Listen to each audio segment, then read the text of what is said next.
fishing news is sponsored by these fine partners.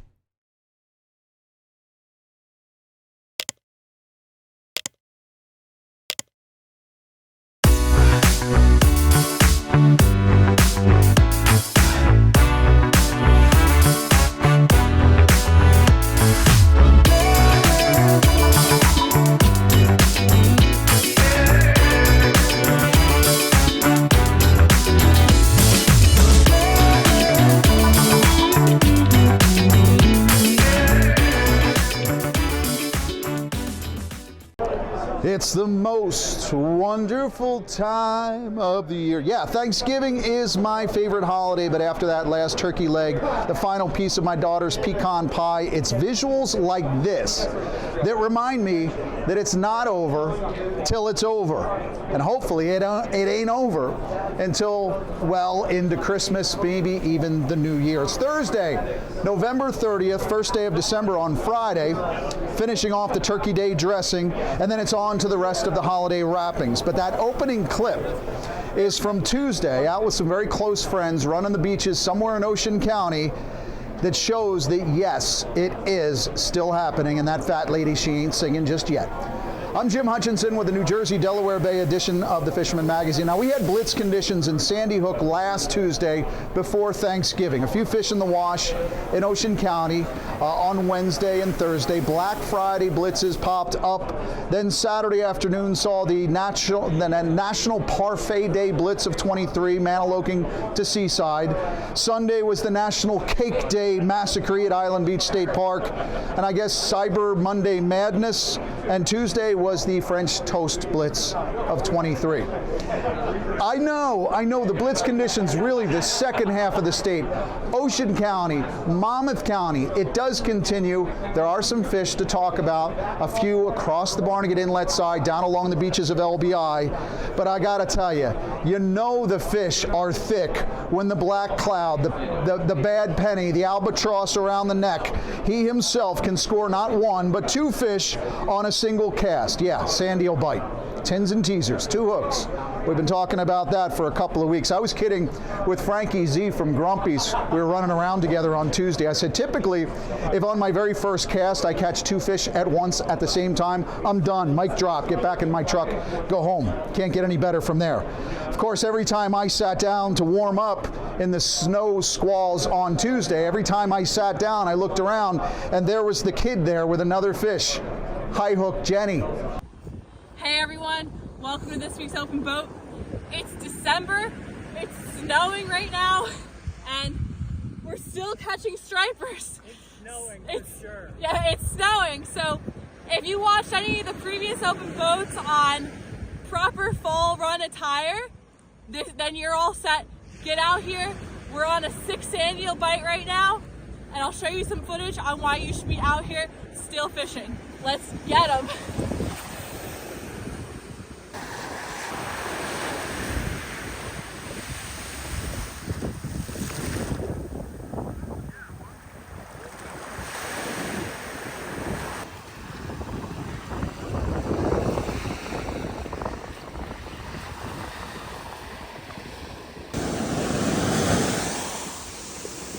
It's December and there's still stripers out there getting them on sand eels.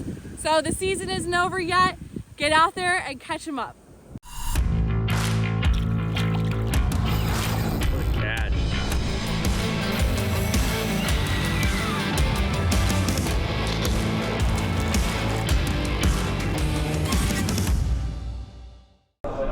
Yeah, snowy day on Tuesday. Little squalls came across the Jersey Shore. November, hey, assuredly more of those flurries and squalls are ahead of us in the coming weeks as we can sit and continue with this 2023 striper run at the Jersey Shore. Be sure to pick up that December edition of the Fisherman magazine. It's out now. It's got that surf casting cover, 60 great gift ideas for the holidays. But find Nick Hannukah's article on page 36. It's called Snow Blind Stripers, New Jersey's December Surf. That kicks in right now.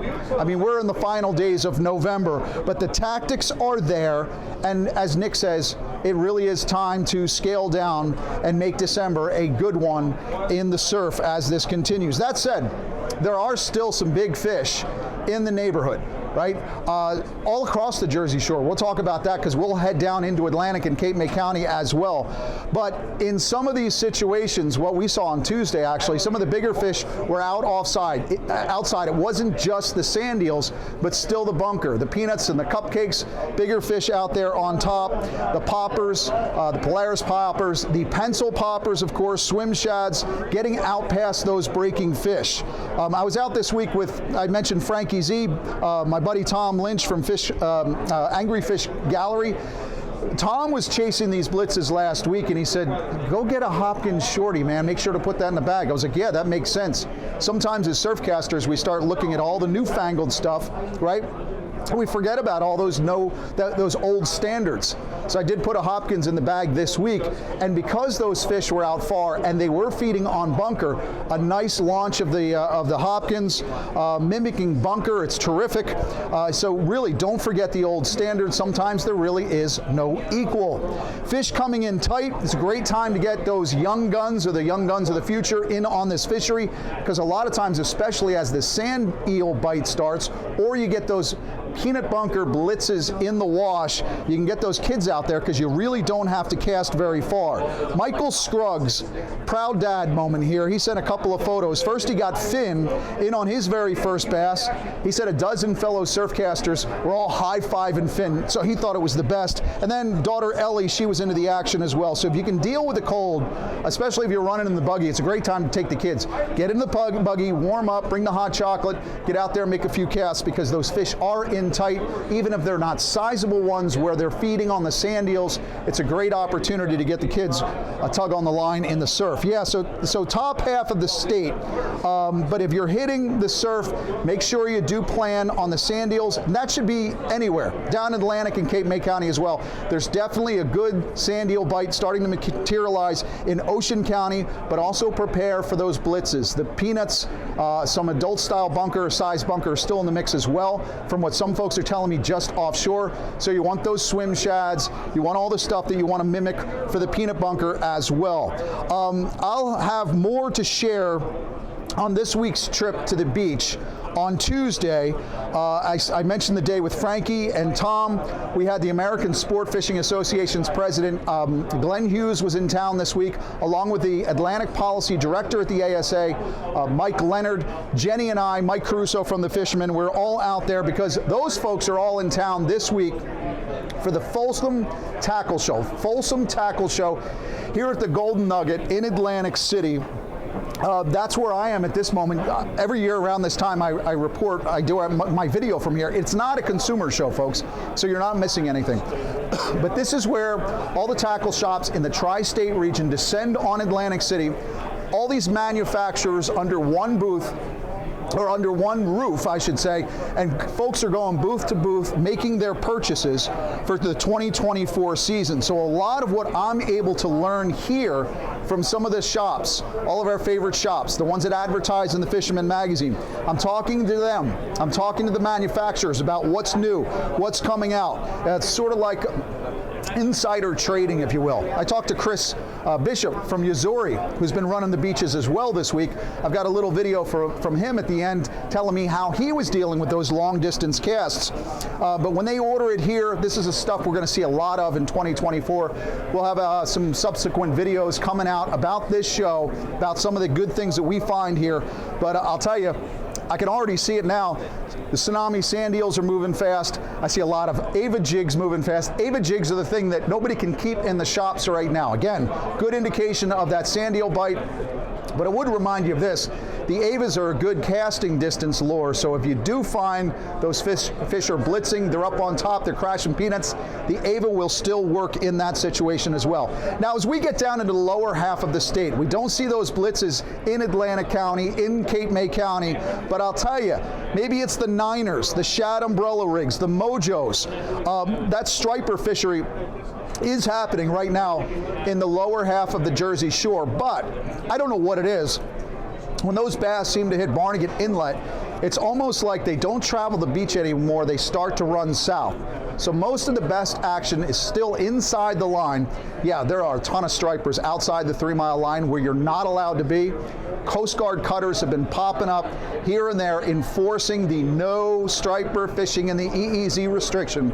But inside the 3 mile line, those mojos, those umbrellas, they are taking some good sized fish. It seems like many of the jumbo stripers that were up in the northern part of the state earlier this month are now set up down here off of Cape May County. I know the folks from Delaware are coming up, running their boats up off of the Cape May County coast to get into some fishing as well. It is not the blitzing stuff that I talked about or showed at the first half, but I did talk to some of the folks from Long Beach Island. There are fish popping up there.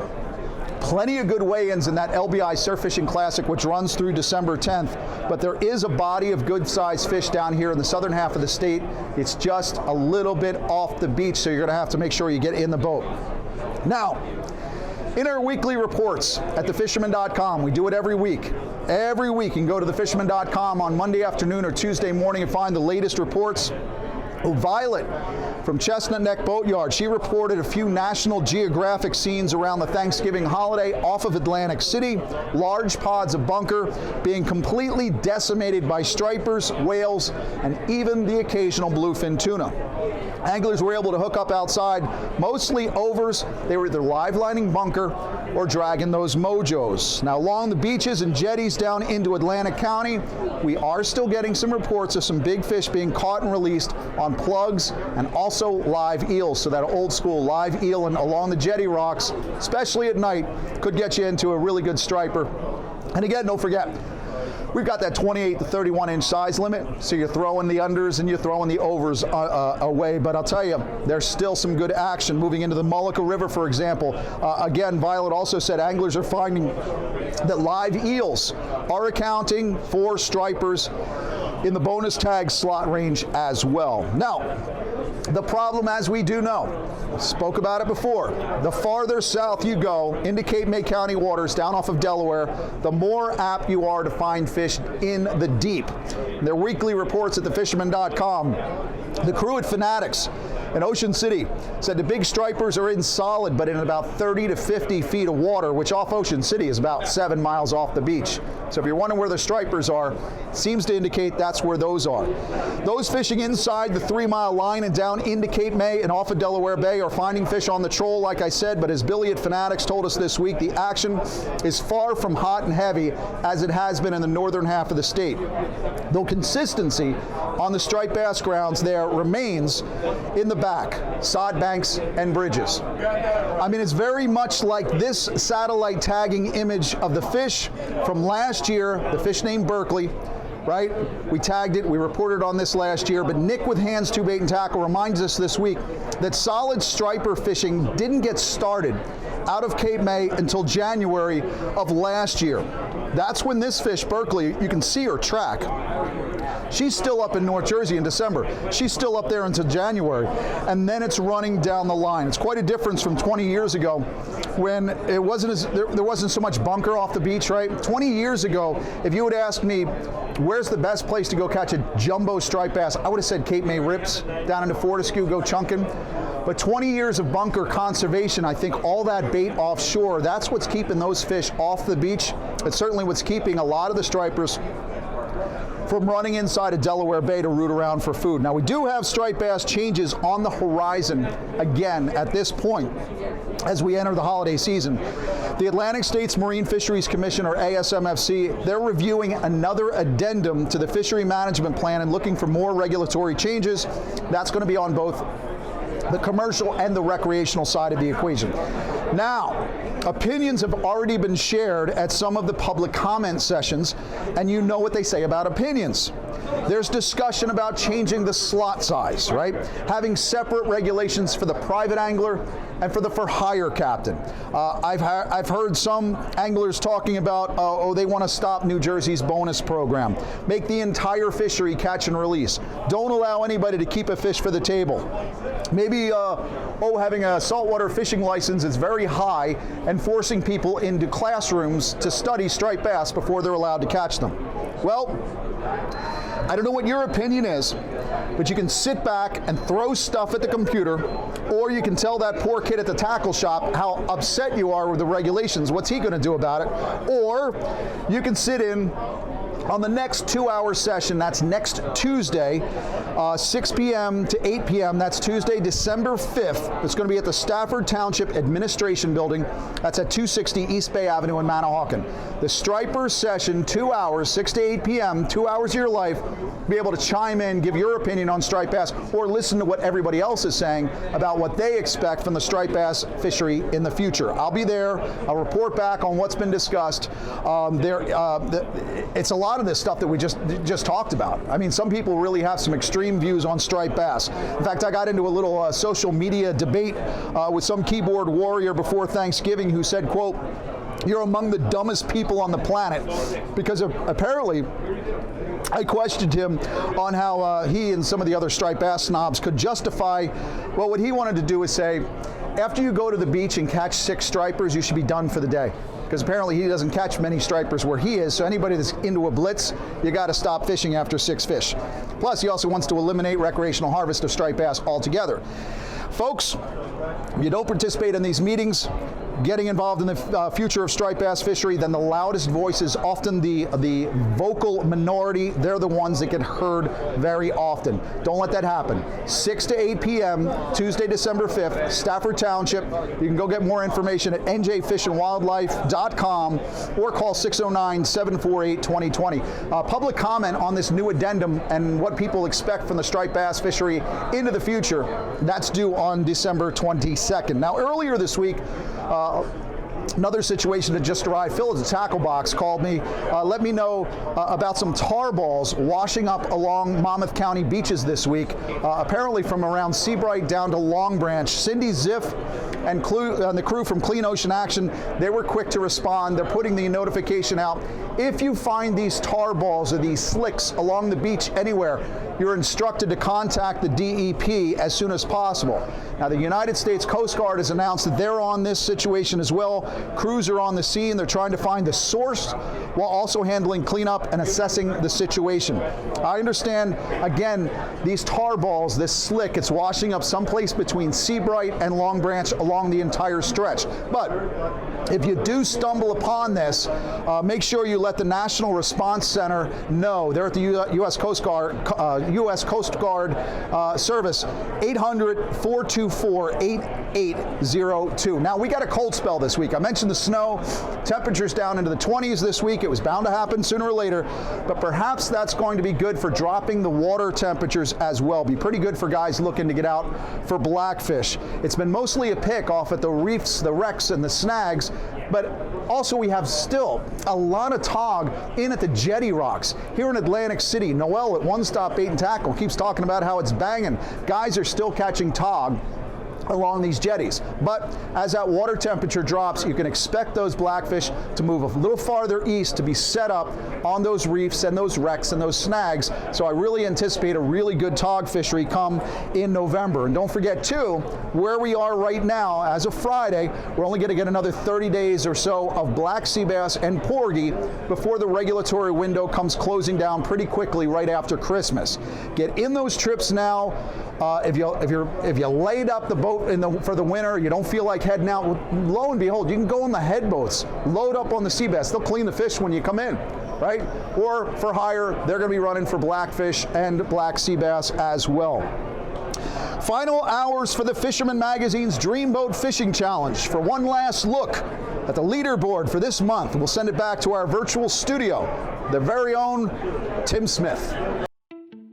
We had only one entry in the final week of the Dreamboat Challenge. Joseph Yam of Flushing, New York landed this 8.91 pound tog, putting him in 5th place for the category and shaving 1 point off of Kyle Krause's 2nd place score. The top 3 looks like this. Norman Bouchard holds 3rd place with 17 points. Kyle Krause sits just outside 1st place with 31 points. And Bobby Cifarelli appears poised to win with 33 points. This is the last week of the tournament, but these results will not be final until after a 10-day grace period and the winner has passed the polygraph test.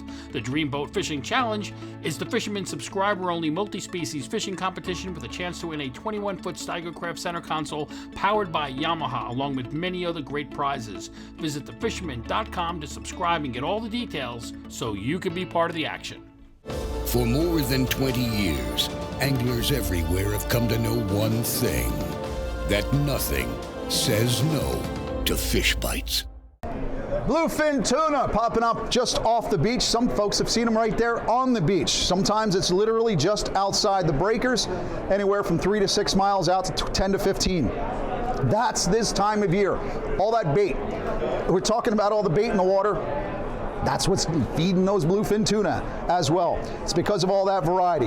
Again, the December edition of the Fisherman magazine, take a look at Jimmy Frieda's article. In that December edition, he'll talk about running around chasing those bluefin tuna from now all the way through the end of December, because it is a good time of year to do that. Running around chasing stripers between Brick and Island Beach this week with friends. I stopped in Grumpy's in Seaside, talked to a guy who was there at the NLBN rack, no live bait needed. He said, folks, we're swearing by the NLBN baits. Ray said the 8-inch paddle tail in white and those tuna 4X Super Duty jig heads with the BKK hooks were the way to go on the bluefin grounds. The guy that I was talking to said, I'm telling you, they're taking them on the cast more than anything else. So make sure you're armed and ready to go, because some of these guys are trolling, some are running and gunning. It's a combination of both to get in on that bluefin. You want to make sure your arsenal is all loaded up and ready to go. Hannukah begins next week. It's hard to believe. We're moving ahead of this year so fast. That's Thursday, December 7th. That wraps up just about a week before Christmas. So yeah, it appears that we are in the holiday home stretch at this time. Now, one gift idea that we've talked about, a subscription to the Fisherman magazine. It's $29.95. You get that subscription now for the holidays. You also get a $20 gift card from Shorehold Marine Products. I don't care what you do with a gift card. You give the $29.95 subscription to your friend, you keep the $20 gift card for Shorehold. It's a no-brainer. It's easy. Give both. Give one to yourself. Give them all out. A wonderful gift idea. No George this week, but I expect our freshwater source will be back up and at 'em again next week. We miss you, George. For the latest freshwater reports from the tri-state area, you can go to thefisherman.com, go to the report section. JB Casper's freshwater report is posted. You just click on that fishing report. You go down north, central, South Jersey, freshwater. It's all there all the time. Now, keep an eye out on for the next couple of weeks. At some point, I'm going to have more in a video presentation, our video project that we shot with Glenn Hughes, Mike Ween from the ASA. Striper fishing was great to bring these guys, these national guys from out of town, get them on this striper fishery. They're spending a lot of time here at the Folsom Show talking to folks about the recreational fishing community here in New Jersey. It is great to see them. But in a couple of weeks, we'll have that video out. You'll find out exactly what American Sportfishing Association is all about and exactly what that striper bite at the Jersey Shore looks like in November. For now, I'll leave you this week from the floor of the Folsom Show. Got a chance here to talk to some of our tackle shops and manufacturers about what some good holiday gift ideas are for this season. But after talking to guys like Alberto and Chris Bishop, I think these items could be used right now.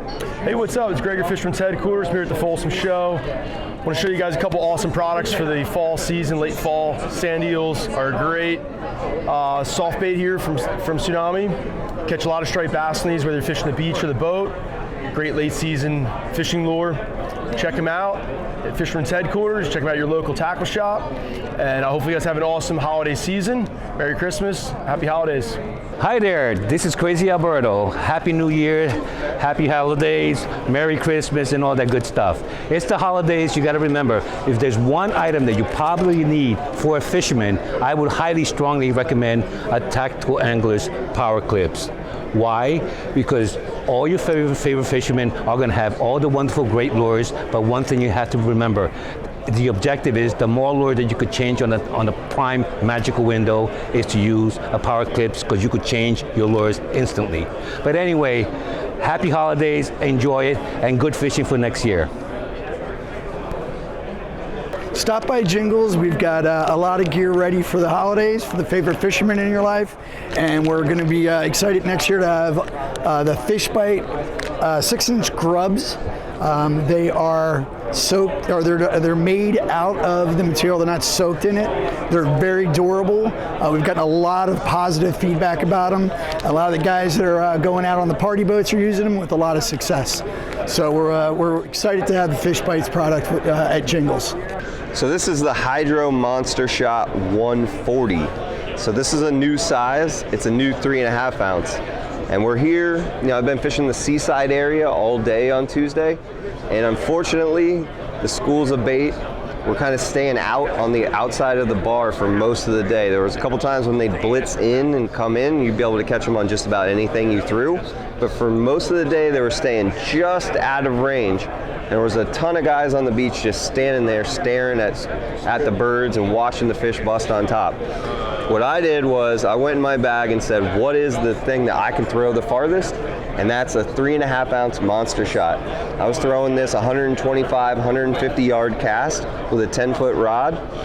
And when it lands, instead of sinking tail down like a diamond jig, it has a side-to-side dying baitfish wobble, and that's what I get bit on. Right when it lands and you have that dying baitfish wobble, and if it doesn't get bit right away, I'll reel about 10 feet. It's got a beautiful swimming action, and then pause it again, and it has that same dying action, and I'd get bit.